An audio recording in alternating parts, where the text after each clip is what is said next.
Si nous examinons dans Matthieu 28, verset 19, il est écrit dans les plusieurs Bibles, il dit « Allez faire de toutes les nations en les baptisant au nom du Père, du Fils et du Saint-Esprit. » Il dit bien « au nom du Père ».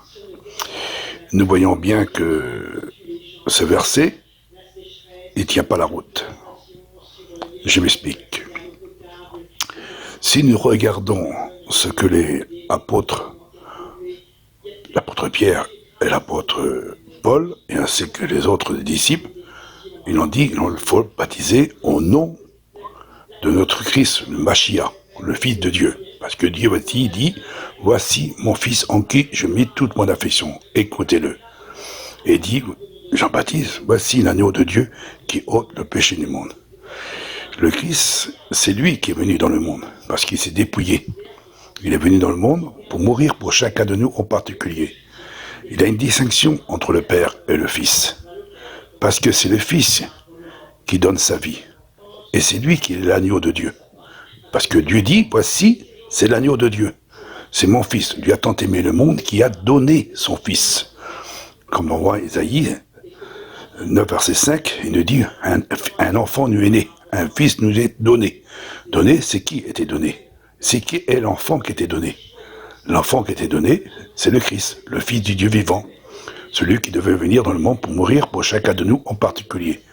Et c'est à travers de son nom que nous devons être baptisés.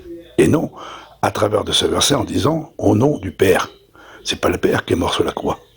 Le Père n'a pas été mis en évidence de mourir sur la croix. Parce que la Bible dit quand Jésus était dans le jardin de Gethsémane, il priait le Père pour enfin que cette coupe soit éloignée de lui. Ça veut dire que c'est le Christ qui va prendre le péché du monde, parce qu'il est l'agneau de Dieu qui ôte le péché du monde.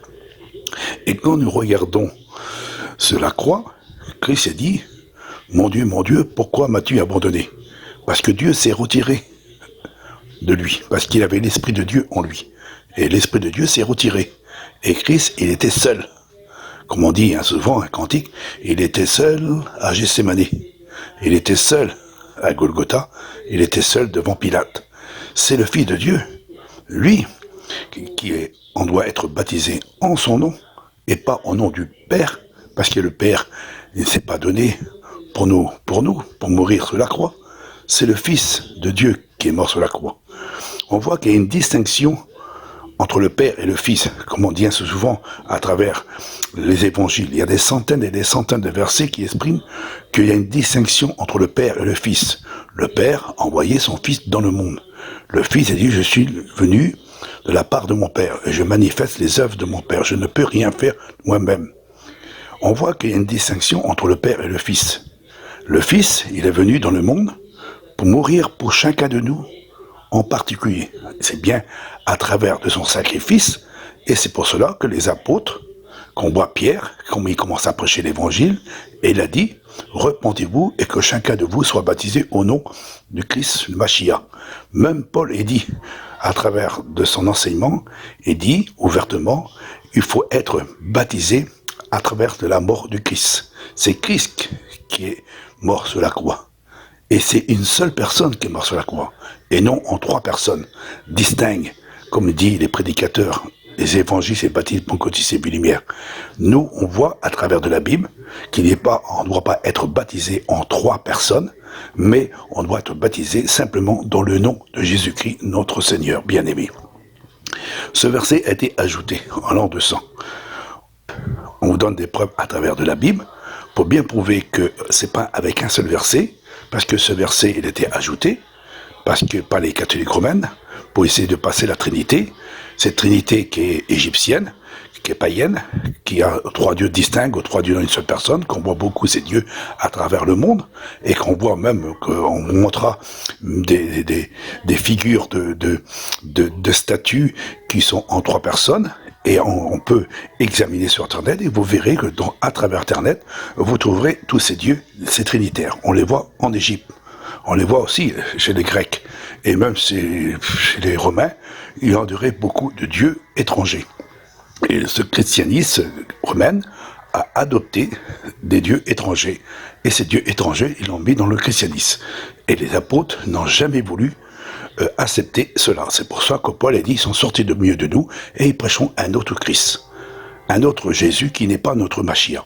Voilà ce que je voulais faire comprendre à travers de la Bible.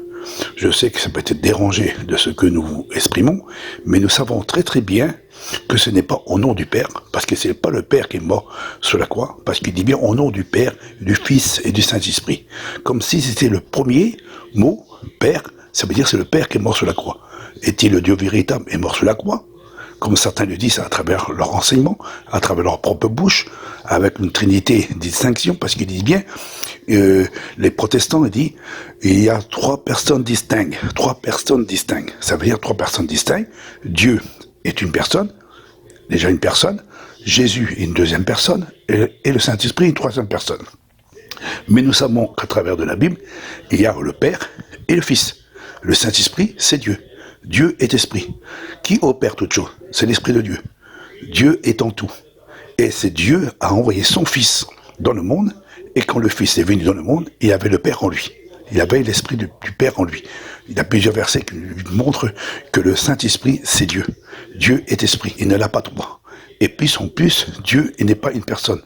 La Bible dit que Dieu n'est pas un homme pour mentir, ni un fils de l'homme pour se repentir. Dieu, il n'est pas un homme. Dieu est esprit. Il est partout à la fois. Nous sommes de sa créature. Et Dieu demeure en nous. Et c'est pour ça que ne sais-tu pas que tu es le temple de Dieu. Nous sommes le temple de Dieu. Et que Dieu habite en nous. Et Dieu marche au milieu de nous. Mais il ne faut pas oublier, à travers de la Bible, si nous lisons bien dans l'Ancien Testament, il y a un Dieu unique. Et ce Dieu unique, il a envoyé son Fils dans le monde. C'est Paul qui dit, ouvertement. Et l'Esprit de Dieu, il n'y a qu'un seul esprit qui opère toutes choses. Un seul esprit qui opère toutes choses. On voit à travers la Bible que le Christ, tout le long de son ministère, il a toujours manifesté les œuvres de Dieu. Il a manifesté l'autorité de Dieu. Il a manifesté le nom de Dieu. Et il était l'agneau de Dieu qui ôte le péché du monde. Quand Jean-Baptiste a dit, voici l'agneau de Dieu qui ôte le péché du monde. Nous savons très très bien, à travers de la Bible, que quand on voit que Matthieu, qui a été ajouté par les catholiques romains pour essayer de passer le dogme de la Trinité, trois personnes distinctes, ou trois personnes d'une seule personne, selon ce qui est catholique et protestant, qui apprendrait la même formule, c'est pour cela, je le dis, c'est pas au nom du Père, parce que c'est le Père, c'est pas le Père qui est mort sur la croix, parce que si le Père serait mort sur la croix, ainsi que le Fils et le Saint-Esprit, parce que c'est ça que vous dites à travers de votre enseignement, vous les pasteurs, en disant qu'il y a au nom du Père, au nom du Fils, au nom du Saint-Esprit, pour plonger la personne dans l'eau, ça veut dire qu'ils sont morts, et si nous sommes morts, rappelez-vous ce que Paul a dit, nous sommes morts avec Christ, nous sommes morts avec Christ, et nous sommes ressuscités par la puissance du Saint-Esprit de Dieu. Alors si Dieu, il serait mort avec Christ, avec le Saint-Esprit, qui a ressuscité ces trois personnes? Qui a ressuscité ces trois personnes? C'est pour ça que l'apôtre Pierre a bien dit, quand il a commencé à prêcher l'évangile, vous l'avez crucifié cet homme, que Dieu a ressuscité entre les morts. Ça veut dire bien comprendre que c'est Dieu qui a ressuscité le Christ. Parce que le Christ, quand il était sur la croix, il était seul. Il était seul. Et c'est pour ça que quand il est mort, il a dit, Père, je remets mon âme entre tes mains. Je remets mon âme entre tes mains. Et c'est ça, ce qui se passe aujourd'hui, à travers ces prédicateurs, ces enseignants, ces chrétiens, ces pasteurs, ces églises universelles, qui tentent de proclamer une dogme trinitaire qui n'est même pas à la gloire de Dieu. Voilà ce que je voulais faire comprendre à travers de ce petit enseignement.